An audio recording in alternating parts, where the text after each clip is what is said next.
नमस्कार दोस्तों। आज हम कैप्रिकॉर्न असेंडेंट्स के बारे में डिटेल में समझते हैं कि जिनका कैप्रिकॉर्न राशि अगर फर्स्ट हाउस में है तो उनके 12 के 12 हाउस कैसे रिजल्ट्स देंगे उसके बारे में समझते हैं। 10 नंबर राशि अगर यानी कि कैप्रिकॉर्न अगर आपके फर्स्ट हाउस में है तो आपको हार्ड वर्किंग बनाता है, और अगर आप हार्ड वर्किंग नहीं है तो आप तरह तरह की दिक्कतें अपने करियर में, अपनी फिजिकल बॉडी में पाएंगे। तो आपको अपनी फिटनेस पे ध्यान रखना है, उसकी तरफ मेहनत करनी है, बहुत ज़्यादा डिसिप्लिन रहना है अपनी लाइफ में। डिसिप्लिन आपका मूल मंत्र होना चाहिए जीवन का। कोई भी चीज़ हो, खाने पीने की आदतें ठीक रखनी है, अल्कोहल बिल्कुल कंज्यूम मत करिए आप, क्योंकि 10 नंबर राशि शनिदेव द्वारा रूल होती है और वो डिसिप्लिन को सबसे ज़्यादा ऑनर करते हैं। अगर डिसिप्लिन आप में नहीं है तो वो सज़ा पनिशमेंट भी उसी लेवल का फिर आपको देते हैं। आपको समझ नहीं आएगा कि मैं हर चीज़ बाकी लोगों की तरह कर रहा हूँ या कर रही हूँ, फिर भी मेरी लाइफ में इतनी दिक्कतें क्यों हैं। वो सिर्फ और सिर्फ आपकी लाइफ में डिसिप्लिन ना होने की वजह से हो सकता है डिसिप्लिन ना होना किसी और के लिए उतना ज़्यादा प्रॉब्लमेटिक ना हो, बिकॉज उनके उस पर्टिकुलर हाउस के एट्रीब्यूट्स को अफेक्ट कर रहा होगा इनडिसिप्लिन, जहाँ पर उनके हॉरोस्कोप में 10 नंबर राशि आ गई है। लेकिन क्योंकि आपके फर्स्ट हाउस में है तो आपको अपनी पूरी पर्सनैलिटी में डिसिप्लिन, अपनी जीवन शैली में डिसिप्लिन रखना पड़ेगा अगर आप कुछ बेहतर करना चाहते हैं। ये चीज़ उन लोगों के लिए भी लागू होती है जिनका सैटर्न अगर फर्स्ट हाउस में है तो।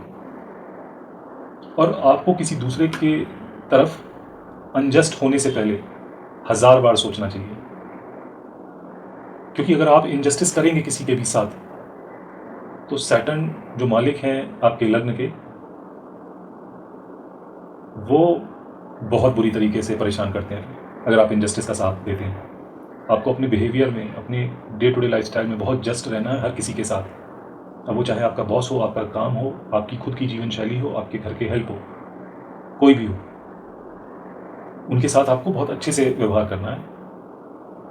इस चीज़ का ध्यान रखिएगा और एक्सरसाइज करते रहिए, अपनी फिटनेस पे ध्यान रखिए। जितना फिटनेस पे ध्यान रखेंगे उतना आप पाएंगे कि अपना जीवन आपका बेहतर चलता जा रहा है। चलिए, अब कैप्रिकॉर्न असेंडेंट है आप, तो आपके सेकंड हाउस में 11 नंबर राशि आएगी, एक्वेरियस। 11 नंबर राशि आपके ग्रीड की होती है, आपके डिज़ायर्स की होती है, आपके रिलेशंस की होती है, आपके दोस्तों की होती है, आपकी इनकम की भी होती है 11 नंबर राशि। तो अगर आप अपना कोई काम कर रहे हैं और उसमें अगर आपने अपनी फैमिली को इन्वॉल्व कर लिया है तो वो आपके लिए बेहतर है, बिकॉज सेकंड हाउस फैमिली को भी रिप्रेजेंट करता है। तो आप ज़्यादा बेटर इनकम करेंगे। आपको अपने खाने पीने की आदतों पे कंट्रोल रखना है, ध्यान रखना है इस चीज़ का कि आप कुछ भी कभी भी नहीं खा रहे हैं, क्योंकि उसका इम्पैक्ट बहुत ज़्यादा आपके फिनेंसेस पे पड़ेगा। आपकी वाणी बहुत मधुर होनी चाहिए किसी से भी बात करते टाइम। अगर आप हार्शली या रूडली किसी से बात कर रहे हैं, वो आपके फाइनेंसेस को अफेक्ट करेगा बुरी तरीके से, आपकी इनकम पे भी इम्पैक्ट डालेगा। आपको अपने घर वालों के साथ बना के रखनी है, अगर आप नहीं रखेंगे वो भी आपकी इनकम पे इफेक्ट करेगा। तो इन चीज़ों का ध्यान रखना है। 11 नंबर राशि अगर आपके सेकंड हाउस में आ रही है, और कैप्रिकॉर्न असेंडेंट है तो 11 नंबर राशि सेकंड हाउस में आएगी है, उसमें कोई इफ एंड बट्स नहीं है। थर्ड हाउस में आपके मीन राशि आएगी कैप्रिकॉर्न असेंडेंट्स के। कैप्रिकॉर्न असेंडेंट्स के मीन राशि थर्ड हाउस में आएगी तो आप पाएंगे कि आप जितना स्पिरिचुअल होंगे उतनी आपकी अच्छी रिलेशनशिप्स आपके सिबलिंग्स के साथ रहेगी, या आपके सिबलिंग्स भी स्पिरिचुअल हों, ऐसा हो सकता है। और हार्ड वर्क करने में आपको सहायता मिलेगी, आप स्पिरिचुअलिटी का जितना फॉलो करेंगे स्पिरिचुअलिज्म। अब spirituality not necessarily only religious activities है, पूजा पाठ है, अगर वो करते हैं तो बहुत ही अच्छी बात है। अगर वो नहीं भी करते हैं तो मेडिटेशन करिए एटलीस्ट। और 12 नंबर राशि फॉरेन सेटलमेंट की भी है, तो अगर आप घर से दूर, आपकी जो बर्थ प्लेस है उससे दूर जाके काम कर रहे हैं तो भी आपके हार्डवर्क में आपको प्रॉब्लम नहीं आएगी, आप कर पाएंगे और आपको बेनिफिट्स भी काफ़ी देखने को मिलेंगे। और अगर आपका कोई ऑनलाइन वेंचर है, क्योंकि थर्ड हाउस ऑनलाइन चीज़ों को भी रिप्रेजेंट करता है, तो कोशिश करिए उस वेंचर में किसी तरीके से एक फॉरेन एंगल को आप इंक्लूड करें। आपका क्लाइंटल बाहर का होना चाहिए, या आप किसी स्पेसिफिक फिजिकल प्रोडक्ट में डील करते हैं तो आपके वेंडर्स बाहर के हो सकते हैं, तो आपको ज़्यादा बेनिफिट होगा। वरना अगर आप 12 नंबर की राशि की एट्रीब्यूट सेटिस्फाई नहीं करेंगे और आप कुछ भी काम कर रहे हैं ये थर्ड हाउस से रिलेटेड, तो आप पाएंगे कि आपको लॉसेस ज़्यादा होंगे, बिकॉज 12th राशि लॉसेस को भी रिप्रेजेंट करती है। तो अगर आप उसकी दूसरी एक्टिविटीज़ नहीं कर रहे हैं उसको बैलेंस आउट करने के लिए, तो आप पाएंगे कि उसके नेगेटिव एट्रीब्यूट्स ऑटोमेटिकली ट्रिगर हो जाते हैं और आपको नुकसान पहुंचाएंगे। आपके सिबलिंग्स अगर लॉन्ग टर्म इन्वेस्टमेंट्स के बारे में ज़्यादा सोचें, शॉर्ट टर्म ट्रेडिंग वगैरह ना करें किसी भी चीज़ में, तो उनके लिए ज़्यादा बेनिफिशियल होगा। बिकॉज 12 नंबर राशि लॉन्ग टर्म इन्वेस्टमेंट्स को भी दर्शाती है। वो इन्वेस्टमेंट्स आपके कहीं भी हो सकते हैं, म्यूचुअल फंड्स में हो सकते हैं, प्रॉपर्टी में हो सकते हैं, फिक्स डिपॉजिट हो सकता है, कुछ भी हो सकता है आपकी रिस्क एपेटाइट के बेसिस पे। बट वो लॉन्गर टर्म होराइजन लेके आपको चलना है, तभी आपको बेनिफिट होगा, आपके सिबलिंग्स को, मेरा मतलब है। शॉर्ट ट्रैवल्स, शॉर्ट ड्यूरेशन के ट्रैवल्स आप जितना फॉरेन कल्चर वाली कंट्रीज या फिर स्टेट्स विद इन इंडिया, मतलब भारत के अंदर जो दूसरे राज्य हैं जिनका कल्चर थोड़ा सा डिफरेंट है, अपने शॉर्ट ट्रैवल्स 3-4 दिन का ट्रैवल वहाँ के लिए प्लान करें, वो आपके लिए बहुत अच्छा साबित होगा। अपने सिबलिंग्स के साथ प्लान कर सकते हैं, आपकी रिलेशनशिप इंप्रूव होगी उनके साथ। थर्ड हाउस डॉक्यूमेंटेशन का भी है, तो डॉक्यूमेंटेशन का आपको ध्यान रखना, हमेशा ऑर्गेनाइज रखिए। बिकॉज 12 नंबर राशि जहाँ आती है वहाँ बाय डिफ़ॉल्ट डिसिप्लिन होता नहीं है, बट आपको डिसिप्लिन लेकर आना होता है। तो डॉक्यूमेंट्स जितना ऑर्गेनाइज रखेंगे उतना बेहतर है आपके लिए, वरना जब भी आपका कोई फॉरेन ट्रैवल का प्लान बनेगा तो कोई ना कोई आपको डॉक्यूमेंट से रिलेटेड इशू फेस करना पड़ सकता है। टाइमली हो सकता है आपको जो डॉक्यूमेंट चाहिए उस समय आपने इतना ज़्यादा संभाल के कहीं रख दिया कि वो मिल ही नहीं रहा है, या मिला तो बड़ी दिक्कतों से मिला, तो उस चीज़ का ध्यान रखिएगा। चलिए अब 4th हाउस में आते हैं। 4th हाउस में एरीज साइन आएगा इनके लिए। तो एरीज साइन 4th हाउस में जब आता है, ये अपने घर को लेके, गाड़ियों को लेके थोड़ा इम्पल्सिव बिहेवियर हो सकता है, बिकॉज 1 नंबर राशि मार्स से रूल होती है। बट यहीं और 1 नंबर राशि इनिशिएशन की भी होती है, तो ये जब जब कोई भी नई गाड़ी खरीदेंगे या घर में रेनोवेशन करेंगे या नया घर खरीदेंगे, और अगर रेंट पे रहते हैं तो घर चेंज करेंगे, तो इसका इफेक्ट इनको 4th से 7th हाउस में दिखेगा, प्रोफेशन का जो हाउस होता है, तो वहाँ इनको पॉजिटिव रिजल्ट्स मिलेंगे। अब वो सिर्फ आपकी जॉब से ही नहीं कनेक्टेड है, आपके पब्लिक स्टेटस से भी कनेक्टेड है। तो कई बार होता है कि आपने घर चेंज किया, बड़ी गाड़ी ली, रेंट पे जा रहे हैं तो 2 BHK की जगह 3 BHK मूव हो गए, तो वो भी आपका पब्लिक स्टेटस इंप्रूव हुआ है, ऐसा ही माना जाएगा। और सिर्फ आपके लिए नहीं, ये पब्लिक इमेज की बात कर रहा हूँ, लोगों के परसेप्शन में ये आएगा कि हाँ इन्होंने अपना लाइफस्टाइल बेटर किया है पहले से। 5वें भाव में आते हैं 5th हाउस में। 5th हाउस में इनके 2 नंबर राशि आएगी। 2 नंबर राशि होती है रिसोर्सेज की, फैमिली की, फूड की, और 5th हाउस है आपके एजुकेशन का, आपके फर्स्ट बॉर्न का, बच्चों का, आपके इन जनरल। तो ये हो सकता है कि आपके रिसोर्सेज, आपके एक्यूमुलेटेड वेल्थ जो है वो एजुकेशन पे आपने काफ़ी खर्चा करें, अपनी भी और अपने बच्चों की भी। और जितना आप उस पर खर्चा करेंगे उतनी ही आपकी इनकम बढ़ेगी, क्योंकि 5th से 7th हाउस 11th हाउस होता है, और 11th हाउस इनकम का होता है। तो जितना आप अपने आप को एजुकेट करते चलेंगे उतना आप अपनी इनकम में कंट्रीब्यूट कर रहे होंगे। और खर्च करने की बात इसलिए कर रहा हूँ क्योंकि 2 नंबर राशि यहाँ आ रही है आपके लिए। आपको अपने बच्चों की खाने पीने की आदतें थोड़ा क्लोजली मॉनिटर करनी चाहिए। उनकी खाने पीने की आदतें जितनी बेहतर होंगी उतना ही आपका 11th हाउस और इंप्रूव होगा।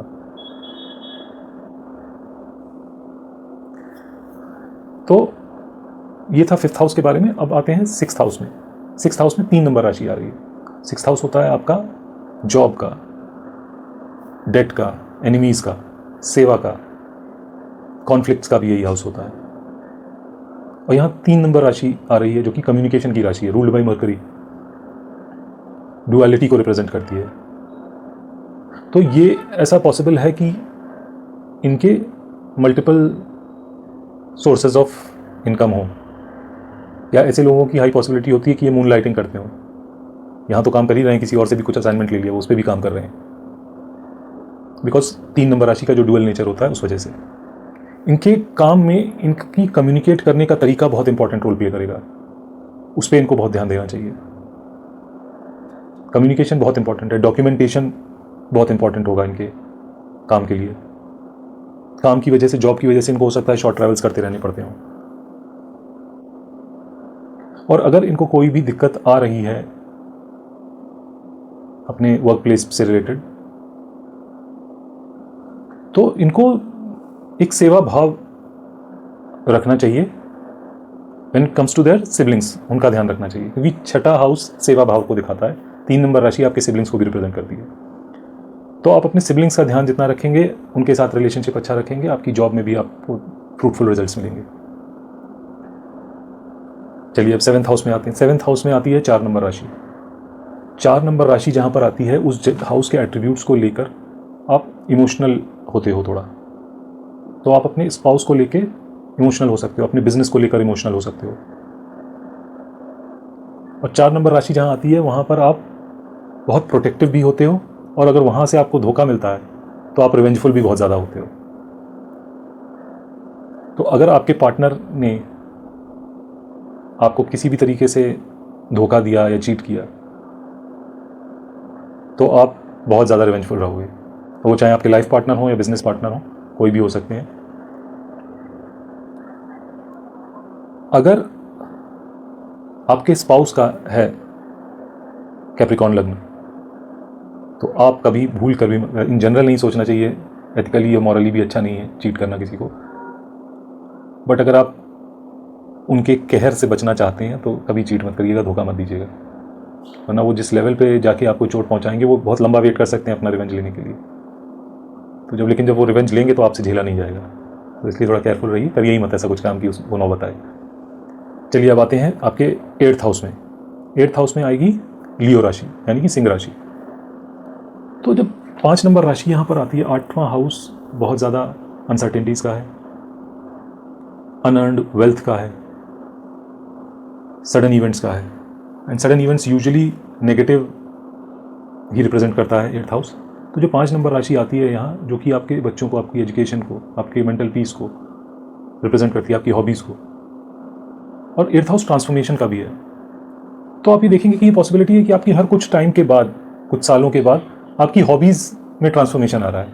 हो सकता है अभी से 2-4 साल पहले तक आपको बुक्स पढ़ना बड़ा अच्छा लगता हो, बट अब आपको बुक्स पढ़ने का एकदम मन नहीं होता, आप वेब सीरीज़ देखने में ज़्यादा इंटरेस्टेड हैं। और फिर और 2-4 साल बाद आप देखेंगे तो हो सकता है आपको वेब सीरीज़ देखने का मन नहीं होता, आप कोई इंडोर स्पोर्ट्स खेलने में ज़्यादा इंटरेस्टेड हो गए, वो करने लगे। या उससे छूटा तो कुछ नया सीखने की चाह हर समय रहना। और जब आप कुछ सीखेंगे यहाँ पर, तो आप बहुत इन डेप्थ में जाके सीखेंगे, क्योंकि 5 नंबर राशि आपके एजुकेशन को भी, लर्निंग को भी रिप्रेजेंट करती है। और 8th हाउस जो है वो इन डेप्थ में जाना किसी भी चीज़ की, उसको दर्शाता है। 5 नंबर राशि आपके बच्चों को भी रिप्रेजेंट करती है। तो आपका बहुत डीप कनेक्शन हो अपने बच्चों के साथ, बहुत हाई पॉसिबिलिटी है। बट आपको डिफ़िकल्ट इमोशनल एक्सपीरियंसेस भी अपने बच्चों के साथ हों, ये भी बहुत पॉसिबल है।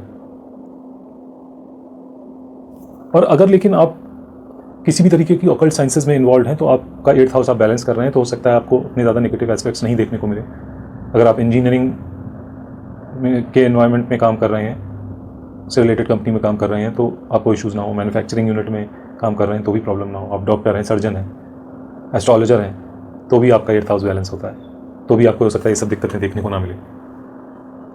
चलिए अब आते हैं आपके 9th हाउस की तरफ। 9th हाउस में आपके आएगी 6 नंबर राशि। 6 नंबर राशि वर्गो साइन, यानी कि कन्या राशि है। ये जहाँ भी आती है, आप उस हाउस से रिलेटेड एट्रीब्यूट्स को बहुत ज़्यादा क्रिटिकली देखने लगते हो। आपकी आई फॉर डिटेल एक अलग लेवल की होती है, जिसकी वजह से आप कमियां बहुत निकालते हो।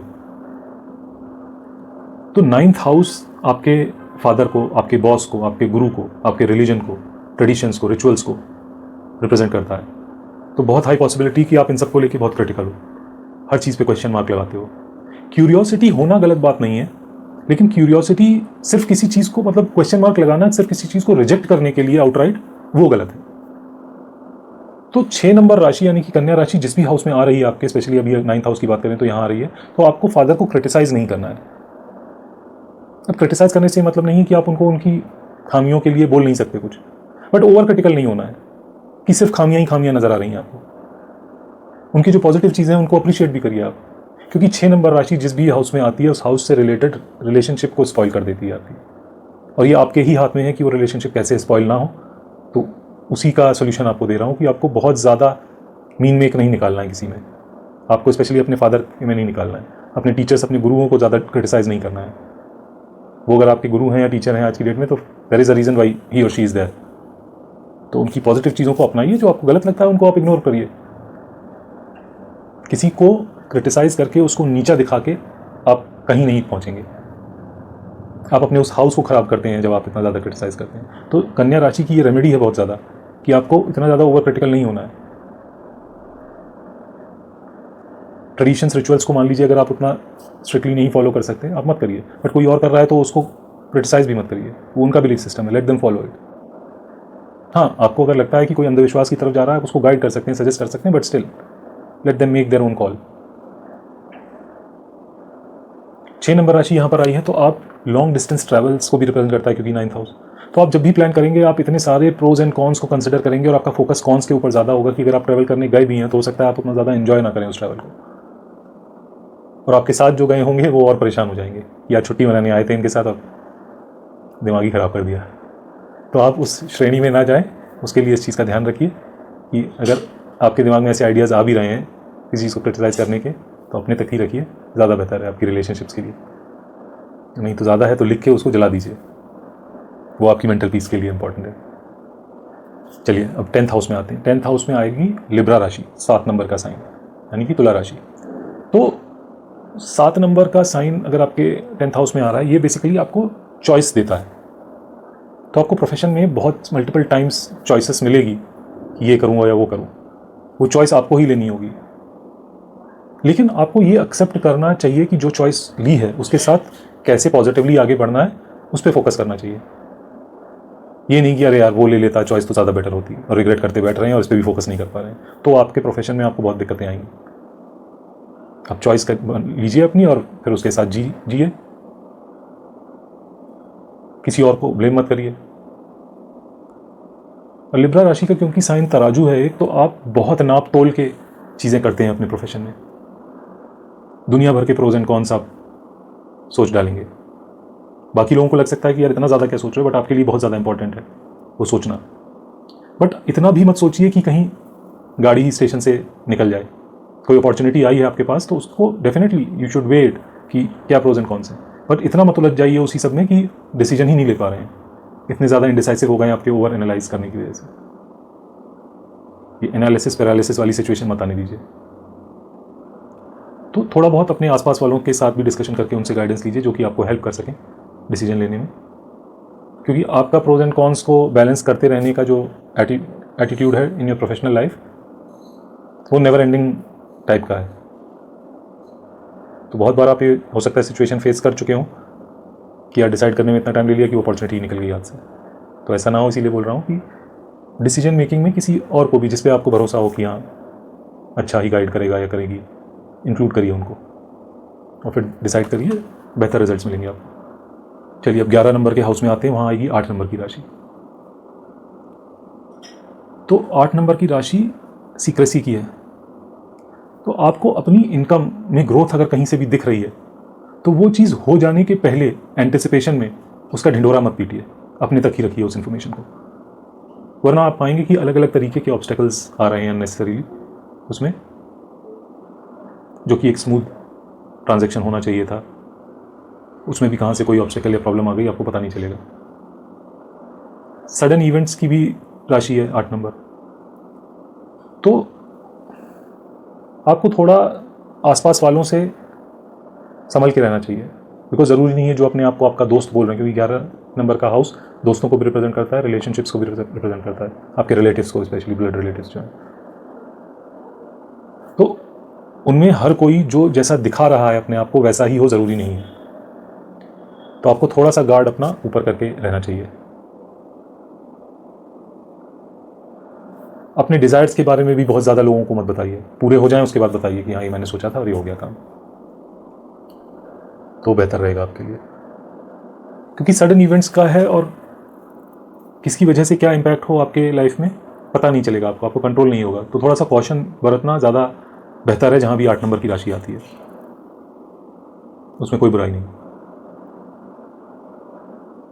और 8 नंबर की राशि यहाँ आ रही है तो आपके अंदर ये क्वालिटी होगी कि आप दूसरों के सीक्रेट्स रिवील करवा लेते होगे, बट अपना नहीं बताओगे। और अगर ऐसा करते हो, अपना नहीं बताते, तो वो अच्छा कर रहे हो, नहीं बताना चाहिए आपको, स्पेशली उन चीज़ों से रिलेटेड जो चीज़ अभी तक फलित नहीं हुई आपकी लाइफ में, मतलब आपकी लाइफ में वो इवेंट हुआ नहीं, आप एंटिसिपेट कर रहे हो, वो मत बताइए। चलिए 12वें हाउस में आते हैं, आखिरी हाउस में। यहाँ 9 नंबर राशि आती है। 9 नंबर राशि आपके भाग्य की है, आपके फादर की है, गुरु की है, आपकी हायर स्टडीज़ की है। और 12th हाउस है, फॉरेन लैंड को रिप्रेजेंट करता है, आपकी स्लीप साइकिल को रिप्रेजेंट करता है, आपके लॉन्ग टर्म इन्वेस्टमेंट्स को रिप्रेजेंट करता है, स्पिरिचुअलिटी को रिप्रेजेंट करता है। तो अगर आप किसी फॉरेन लैंड पे जाकर रह रहे हैं, फॉरेन लैंड का मतलब मैं कई वीडियोस में समझा चुका हूँ कि कल्चरली डिफरेंट जगह, ज्योग्राफिकली एंड कल्चरली डिफरेंट जगह, वो भारत के अंदर भी हो सकती है और भारत के बाहर भी हो सकती है। तो वहाँ जाके रहना अपनी बर्थ प्लेस की जगह से दूर आपके लिए बहुत अच्छा है, आपका भाग्य आपका ज़्यादा साथ देगा वहाँ। और आप जितना फैमिली ट्रेडिशंस को, अपने फादर को रिस्पेक्ट देंगे, उतना ही आपके लॉसेस होने के चांसेस भी कम हो जाएंगे, क्योंकि 12th हाउस लॉसेस का भी है। आपके लॉन्ग टर्म इन्वेस्टमेंट्स आपको ज़्यादा बेटर रिजल्ट्स देंगे, क्योंकि 9 नंबर की राशि 12वें हाउस में आ रही है और ये आपके फादर और बॉस को भी रिप्रेजेंट करती है। तो ये भी पॉसिबिलिटी है कि आपके फादर अपनी बर्थ प्लेस से जाके दूर जा करके रह रहे हों, वो पॉसिबिलिटी है। आपके बॉस अपनी बर्थ प्लेस से दूर जाके रह रहे हों, ये भी हो सकता है। या आपके बॉस कोई फॉरेन नेशनल हो, ये भी पॉसिबिलिटी है। तो ये था कैप्रिकॉर्न असेंडेंट्स यानी कि मकर लग्न के बारे में। अलग अलग हाउसेस में जो डिफरेंट राशियाँ आएंगी तो कैसे रिजल्ट्स इनको मिलेंगे। अपना फीडबैक ज़रूर शेयर करिएगा, कितनी चीज़ों से आपने रिलेट किया, किससे नहीं किया। और सब्सक्राइब ज़रूर करिए चैनल को, थोड़ा मोटिवेटेड रखिएगा मुझे इस तरीके के और कंटेंट को लेकर आने में। बाकी ऐसी और इन्फॉर्मेशन के लिए, बाकी दूसरे असेंडेंट्स को भी बेटर समझने के लिए जुड़े रहिए मेरे साथ। धन्यवाद।